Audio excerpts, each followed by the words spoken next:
ছিলেন। উনি মদিনায় থাকতেন না, উনি মরুপল্লীতে থাকতেন, বেদুইন ছিলেন আর ওখানে তিনি অর্গানিক ফলমূল শাকসবজি চাষ করতেন। রাসূল সাল্লাল্লাহু আলাইহি ওয়াসাল্লাম ওনার এই অর্গানিক ফলমূল আর শাকসবজি খুব পছন্দ করতেন, ফলে উনি প্রায় সেই মরুপল্লী থেকে রাসূল সাল্লাল্লাহু আলাইহি ওয়াসাল্লামের জন্য অর্গানিক ফ্রেশ ফ্রুট আর শাকসবজি মদিনায় নিয়ে আসতেন এবং এগুলো ফ্রিতে দিতেন রাসূল সাল্লাল্লাহু আলাইহি ওয়াসাল্লামকে অ্যাজ এ গিফট।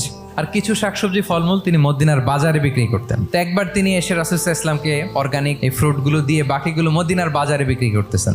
রাসূলুল্লাহ সাল্লাল্লাহু আলাইহি ওয়াসাল্লাম বাজার ভ্রমণে গেলেন, যে দেখে ওই তো জাহের। তো ওনাকে দেখেই রাসূল সাল্লাল্লাহু আলাইহি ওয়াসাল্লাম পিছন থেকে এরকম ঝাপটে ধরলেন। উনি তো আর দেখতে পারতেছেন না কে ধরলো। উনি বলে মান হাদা আরসিলনি, এই ছাড়ো ছাড়ো। যখন পিছনে ফিরে দেখে আল্লাহ রাসূল সাল্লাল্লাহু আলাইহি ওয়াসাল্লাম এখন আর ছাড়াছাড়ি করে না, এখন ওনার পিঠটা রাসূল সাল্লাল্লাহু আলাইহি ওয়াসাল্লামের বুক মোবারকের দিকে আরো লাগাই দিচ্ছে এইভাবে ফান করে বলতেছেন, এই একটা দাস আছে আমার কাছে, এই লোকটারে কে কিনবে, আমি বেচবো। জাহের রাদিয়াল্লাহু তাআলা আনহু বলেন, ইয়া রাসূলুল্লাহ, আমি কালো মানুষ, আমি সস্তা মানুষ, আমারে বেচলে বেশি দাম পাবেন না আপনি। রাসূল সাল্লাল্লাহু আলাইহি ওয়াসাল্লাম বললেন, হে জাহের, তুমি আল্লাহর কাছে সস্তা নও।